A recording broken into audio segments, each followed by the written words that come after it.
नमस्कार मित्रों, आपका एस्ट्रो इंटरनेशनल चैनल में फिर से स्वागत और अभिनंदन है। आज हम ओंकारेश्वर मंदिर और ममलेश्वर ज्योतिर्लिंग के विषय में चर्चा करेंगे। यह मंदिर मध्य प्रदेश के खांडवा जिले में स्थित है। यह नर्मदा नदी के बीच में मानधाता और शिवपुरी नामक द्वीप पर स्थित है। यह मंदिर पवित्र चिन्ह ओंकार के आकार का बना हुआ है। यहाँ दो मंदिर है, ओंकारेश्वर मंदिर व ममलेश्वर मंदिर। ओंकारेश्वर मंदिर मानधाता पर्वत पर और शिवपुरी के बीच में है तथा दक्षिणी तट पर ममलेश्वर ज्योतिर्लिंग।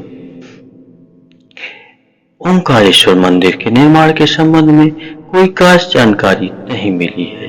सन 1063 में राजा उदयन ने 4 पत्थरों को स्थापित करवाया था, जिसमें संस्कृत भाषा में स्तोत्रम लिखे थे। इस मंदिर के संबंध में एक पौराणिक कहानी यह है कि एक बार नारद मुनि विंध्य पर्वत पहुंचे। वहां पहुंचने पर विंध्य पर्वत राज ने उनका खूब आदर सत्कार और स्वागत किया और विंध्यराज ने नारद जी से कहा, मैं सर्वगुण संपन्न व सर्वगुण युक्त हूँ। इस पर नारद जी पर्वतराज की सारी बातें सुनते रहे और बोले, आप सर्वगुण संपन्न हैं, लेकिन सुमेरु पर्वत की भांति ऊंचे नहीं हैं। सुमेरु पर्वत को देखिए, जिसकी ऊंचाई देवलोक तक पहुंच रही है, लेकिन आप अभी तक वहां नहीं पहुंच पाए। नारद जी इतना कहकर अंतर्ध्यान हो गए, लेकिन विंध्यराज को यह बात सूल की भांति चुभ रही थी। अपने आप में वो बहुत परेशान थे। अपने आप को ऊंचा बनाने के लिए विंध्यराज ने कई महीनों तक भगवान शिव की घोर तपस्या की, जिससे भगवान शिव उनकी तपस्या प्रकट हुए और विंध्यराज से बोले कि वह कोई वर मांगे। इस पर विंध्यराज पर्वत ने कहा, हे प्रभु, मुझे बुद्धि दें, मैं जिस कार्य को आरंभ करूं वह पूर्ण हो जाए।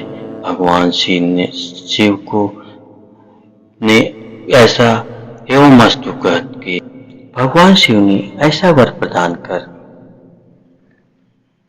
वहां से अंतर्ध्यान होने वाले ही थे कि आसपास मौजूद ऋषि मुनियों ने उन्हें देख लिया और भगवान शिव को वहां वास करने के लिए आग्रह करने लगे।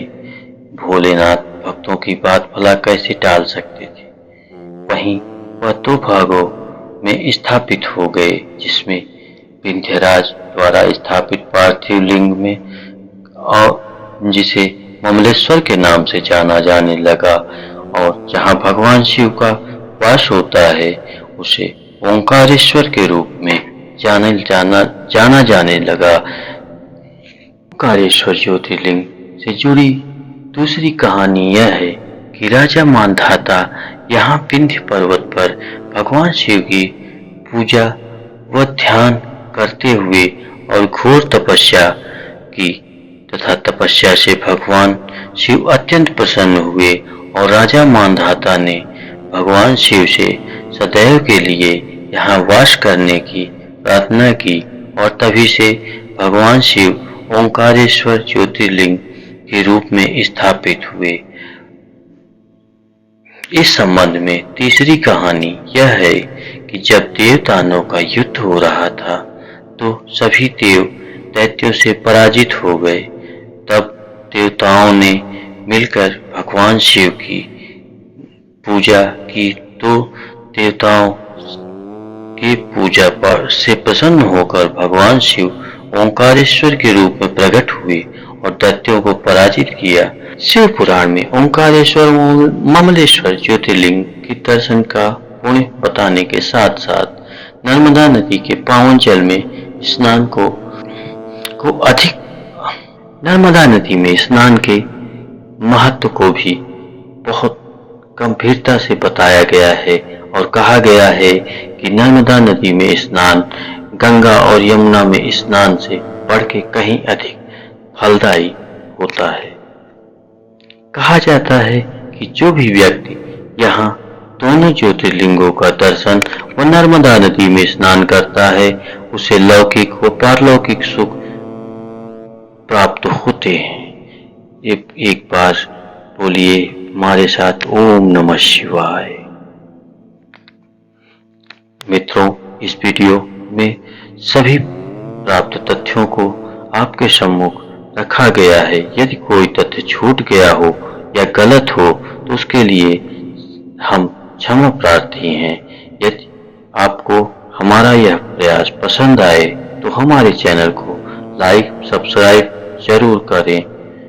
धन्यवाद।